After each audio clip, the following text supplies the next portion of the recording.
Eu hoje sou o que as pessoas chamam de político. É foda isso, vocês não têm ideia. Pegaram a saída, é isso? Pegaram a saída, né? Não tem ideia do que a gente sofre com isso. Eu não exerço mais mandato, mas as pessoas dizem que eu sou político. Então assim, eu felizmente já assumi isso como identidade mesmo, e acho isso positivo, isso não é ruim para mim. Porque essa ideia do senso comum de que político não presta, tem um sentido por trás disso, que é de deixar as pessoas indiferentes à política, para na hora de se manifestar num desses dois momentos, que é a hora de votar nos maus políticos, que é o que ganha, que são os que ganham com essa ideia de que a política é ruim. Então, para ajudar no debate, depois de duas falas fantásticas, para ajudar no debate nosso aqui, eu vou falar um pouco sobre política. E aí, assim, vou trabalhar com duas questões. A primeira, uma que serve para mim. Eu sou petista e sou dirigente estadual do Partido dos Trabalhadores, que é o partido que governa o Brasil. E aí, a Rosane já fez essa provocação e esse questionamento. Por que em 10 anos de governo do PT, de governo de esquerda, nós não avançamos nesse tema que é crucial para a democracia do nosso país, que é o tema dos meios de comunicação, que é a necessidade de se avançar na democratização dos meios de comunicação, e isso não aconteceu nos últimos 10 anos. Então essa é uma questão que a gente precisa refletir. Eu vou tentar trabalhar um pouco ela. A outra é assim, diante dos limites que estão colocados, ou seja, não adiantou um governo de esquerda no Brasil, qual é a tarefa para nós, que somos militantes e que queremos a democratização dos meios de comunicação? Quais são as tarefas que estão colocadas para nós na política? Porque eu parto de um pressuposto que é o seguinte: se a democratização dos meios de comunicação é direito, se a comunicação é direito de cidadania, e se não é o mercado que vai reger isso, é o Estado que tem o dever de assegurar a realização desse direito, a mediação entre a sociedade e o Estado, ela se faz também e principalmente pela política. Então é um pouco por aí que eu vou tentar lançar algumas questões aqui como contribuição para a gente poder fazer o debate. Uma das explicações que nós utilizamos, assim, nós petistas que estamos incomodados com esse dado de realidade, que são 10 anos de governo sem avanço nessa área, é de que nós vivemos num presidencialismo de coalizão e nós somos, de certa forma, reféns dessa coalizão que está materializada na correlação de forças dentro do Congresso Nacional. A alternativa para enfrentar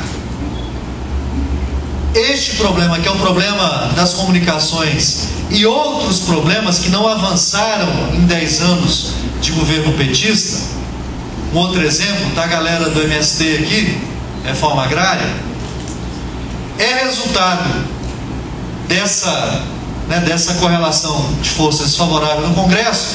E a alternativa que a gente aponta, isso inclusive como decisão da direção nacional do nosso partido, de um Congresso Nacional do nosso partido, é de que nós temos que avançar na reforma política do nosso país, sistema político, sistema eleitoral. E nós, assim, muito timidamente, mas isso é deliberação da nossa direção, nós defendemos uma Assembleia Nacional Constituinte exclusiva para fazer a reforma política no Brasil. Porque entendemos que o Congresso que nós temos hoje não fará a reforma política que o nosso país defende. Ora, se eu não quero fazer avançar e alterar a correlação de forças por uma outra via, há uma parcela da esquerda que defende a outra via, que é a via da revolução.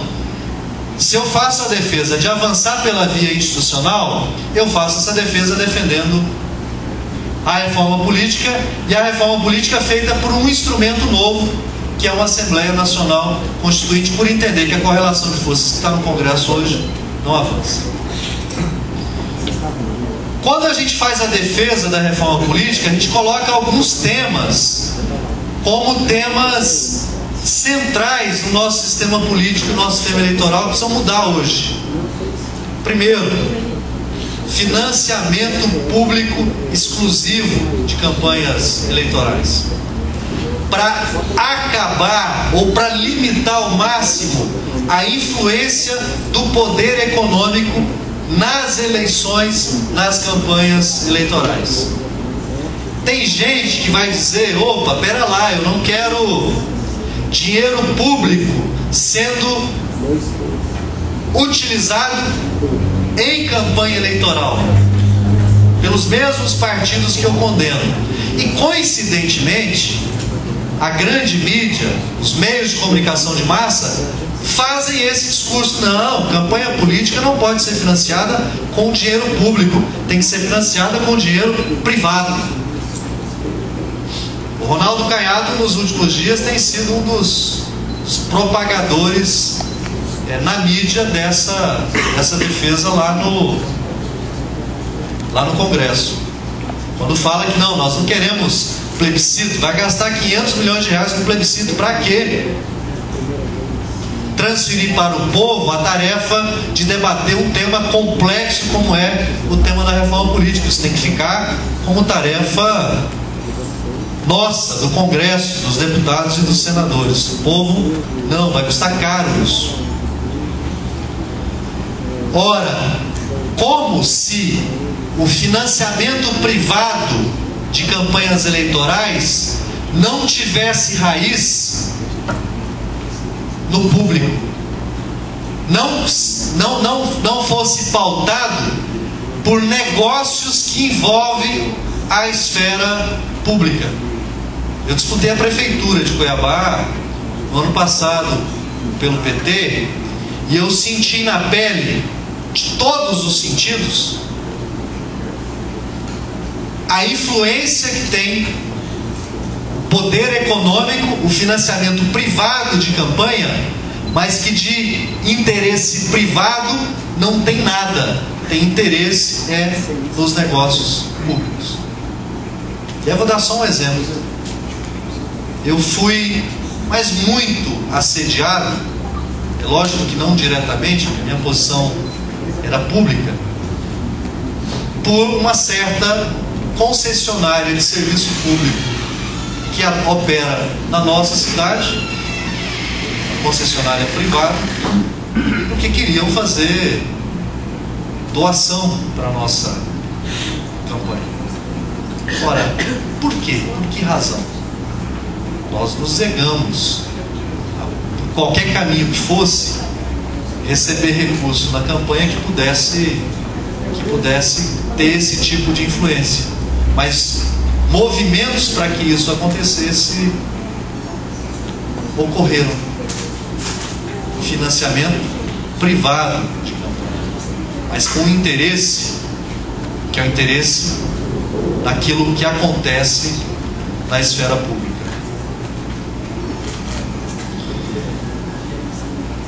Outra... Você está controlando o tempo? O que já deu? Um outro tema, e daí assim, nós defendemos que seja financiamento público exclusivo de campanha, para se reduzir o custo das campanhas eleitorais e para se minimizar o efeito, a influência do poder econômico sobre as campanhas. Porque a raiz de muita corrupção na esfera pública, ela está nas campanhas eleitorais. Outra coisa, avançar no sistema proporcional que nós temos no nosso Brasil para a eleição de Câmara de Vereadores, de Assembleia Legislativa e da Câmara de Deputados. O sistema que nós temos no Brasil hoje é o sistema proporcional e é o sistema que nós defendemos, nós da esquerda. A direita defende voto distrital. E é impressionante como o senso comum às vezes concorda com essa ideia de que o voto distrital, porque o político vai estar mais perto de mim e aí ele vai me representar melhor, como se o critério geográfico, territorial, fosse o único critério para aproximar a representação política da população que é representada. Nós queremos avançar no sistema proporcional com o voto em lista, para que quando as pessoas votem, hoje é assim, mas as pessoas, via de regra, não têm consciência de que o voto que ela dá é esse. Ele vota na pessoa, no candidato, mas ele na verdade ele já vota em uma lista e deveria estar votando em um programa partidário que vai ser defendido por esse representante no parlamento. Mas o voto em lista, para, por exemplo, nos permitir ter na política a correção de uma distorção, que é uma distorção assim, sem sentido e absolutamente antidemocrática na representação política que nós temos hoje, que é, por exemplo, metade da população brasileira, da cidadania brasileira, é composta por mulheres. E as mulheres não têm representação nos parlamentos, ou essa representação é muito pequena. Na Câmara de Vereadores em Cuiabá, são 25 vereadores e nós só temos uma mulher vereadora na Câmara em Cuiabá hoje. O amadurecimento do sistema proporcional com voto em lista poderá nos permitir multiplicar a representação das mulheres nos parlamentos. Não é o voto distrital que fará corrigir uma das muitas distorções que nós temos na representação política nossa hoje. O caminho é aprofundar o sistema proporcional, para que a gente tenha, pelo que está na lei hoje, mas a gente defende algo que é muito mais radical, no mínimo 30% de mulheres ocupando representação em parlamento. E o que nós defendemos é que as mulheres ocupem metade dessa representação nas listas partidárias que se apresentarem para as eleições proporcionais. Um outro tema que tem a ver com esse é o fim das coligações proporcionais, acabar com coligação e eleição proporcional. Tudo a favor da diversidade partidária nesse país, mas nas eleições parlamentares, acabar com coligação proporcional para que a identidade partidária se apresente de verdade para a disputa das eleições, para que o resultado e a representação que é resultado de uma eleição possa ser uma representação de um conteúdo mais programático.